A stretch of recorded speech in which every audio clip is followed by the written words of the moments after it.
अरविंद सिंह तेजावत जी विदेश मामलों की जानकार भी मेरे साथ जुड़े हुए हैं। सबसे पहले शोएब चौधरी आप ही के पास आते हुए, ये जो बांग्लादेश में स्थिति है वो इतनी ज्यादा राजनीतिक तो थी ही, लेकिन जिस तरह से अल्पसंख्यकों को चुन चुन कर मारा जा रहा है, जिस तरह से मंदिरों पर खास करके हमला किया जा रहा है, ये पूरी स्थिति किस तरह से बांग्लादेश में आप देख रहे हैं? जी देखिए, बांग्लादेश में जैसे आप जानते हैं, परसों मयमनसिंह में जो दीपू चंद्र रॉय को एकदम खुलेआम उनको कत्ल करके उनको जला दिया, और आज ही फिर से एक हिंदू युद्ध को पुलिस के हवाले कर दी, कह रहा है कि ये ब्लास्फेमी है। पाकिस्तानी प्लेबुक है। पाकिस्तान में जैसे हिंदुओं के ऊपर अत्याचार होता है तो हिंदुओं के खिलाफ ब्लास्फेमी की या धर्म अवमानना की एलिगेशंस लाते हैं। दूसरी तरफ आप देख रहे हैं ढाका में जो दो न्यूज़पेपर दफ्तर में अटैक हो गई, जिहादी अटैक के बाद आर्मी को हमने क्या देखा? आर्मी प्रोटेक्ट नहीं कर रहे, बल्कि आर्मी जिहादियों को हाथ जोड़ के मदद वक्त मांग रहे, 20 मिनट की मोहलत मांग रहे कि 20 मिनट में पत्रकारों को खाली करता हूँ, बाद में तुम्हारा जो जी चाहे कर लो।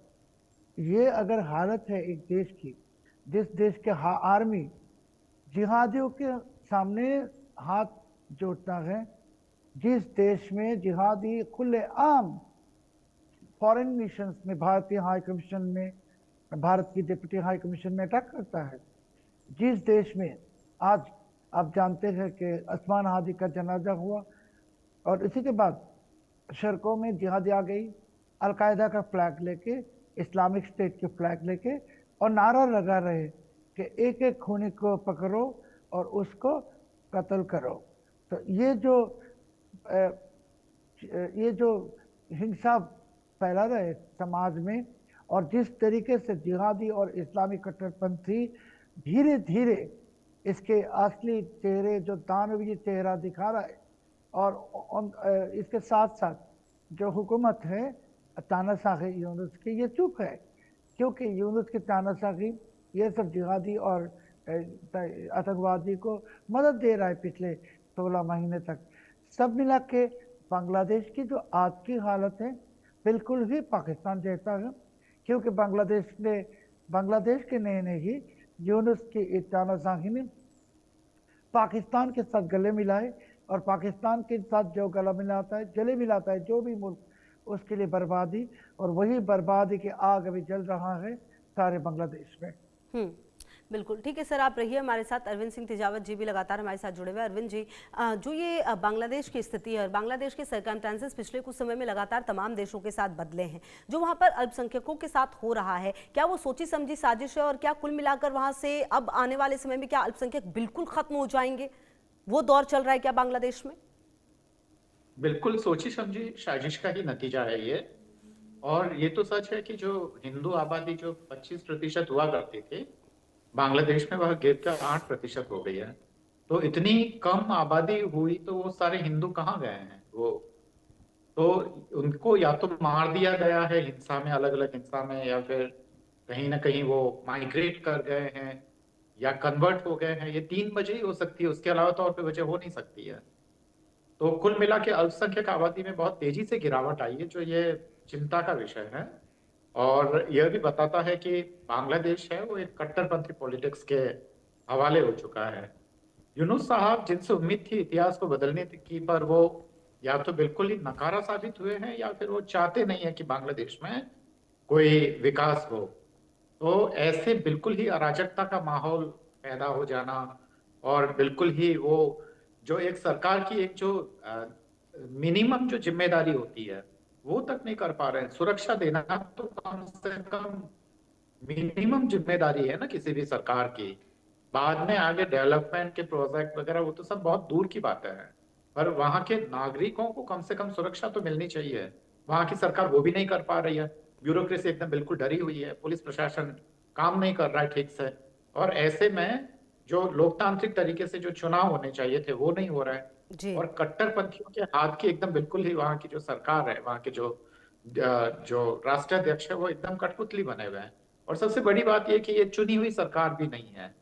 इसको किसी ने इलेक्ट नहीं किया है, जबकि बांग्लादेश को संभालने के लिए जरूरत इस बात की थी कि इस स्थिति को संभाला जाए और धीरे धीरे लोकतंत्र की तरफ लौटा जाए। 1 साल होने को आ रहा है, बिल्कुल हालात वैसे के वैसे हैं बांग्लादेश में। जो असंतोष था अभी भी पूरी तरीके से खत्म नहीं हो पा रहा है। तो यह सब देखकर एक पड़ोसी मुल्क होने के नाते काफी दुख होता है कि बांग्लादेश जो कुछ अच्छा कर सकता था, और हमारे लिए तो एक स्थिर बांग्लादेश ही हमारे फायदेमंद है हमारे लिए।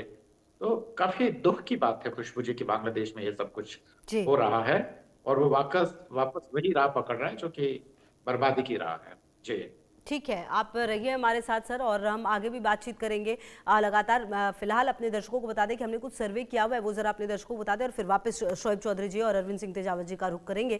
तो जो पहला सर्वे था हमारा, वो हमने ये किया, जो सवाल थे हमारे वो क्या थे वो हम आपको बता दें कि कहीं ना कहीं देखिए कई सारे ऐसे सवाल हैं। क्या बांग्लादेश हिंदुओं के लिए नया पाकिस्तान बन चुका है? आपकी राय इस पर क्या है? देखिए, हिंदुओं को बांग्लादेश नहीं जाना चाहिए, 17% लोग ये मानते हैं। बांग्लादेश में रह रहे हिंदू वापस भारत बुलाए जाएं, 36% ये भी मानते हैं। हाँ, बांग्लादेश पाकिस्तान बन चुका है, 38% लोग ये भी मानते हैं। नहीं, बांग्लादेश पाकिस्तान नहीं बना है, 7% ये भी कहते हैं, और कुल मिलाकर 2% लोग ऐसे हैं जो कह रहे हैं कह नहीं सकते।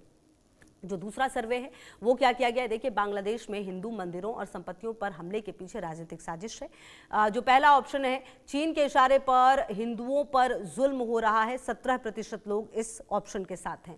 पाकिस्तान को खुश करने में लगा है बांग्लादेश, क्योंकि निश्चित तौर पर बांग्लादेश की परिस्थितियां पाकिस्तान के साथ बदली है, 40% लोग मानते हैं। कोई साजिश नहीं है, सरकार के खिलाफ लोगों का गुस्सा, 31% ये भी मानते हैं। कह नहीं सकते, 12% लोग हैं। इसके अलावा आप जो तीसरा सर्वे है वो समझिए क्या किया गया है। तीसरा सर्वे है, बांग्लादेश में हिंदुओं के साथ हो रहे जुल्म पर भारत को दखल देना चाहिए। आपकी राय क्या है? हाँ बिल्कुल, 84% लोग मानते हैं हाँ बिल्कुल, मतलब दखल देनी चाहिए। बिल्कुल नहीं, 16% लोग ये मानते हैं। कह नहीं सकते, 0%। इसके अलावा आप देखिए जो चौथा सर्वे है वो क्या है? भारत को बांग्लादेश में चुनाव के बाद सत्ता परिवर्तन का इंतजार करना चाहिए। आपकी राय इसमें क्या है? हाँ, शायद चुनाव के बाद माहौल बदले, 27% लोग ये मानते हैं।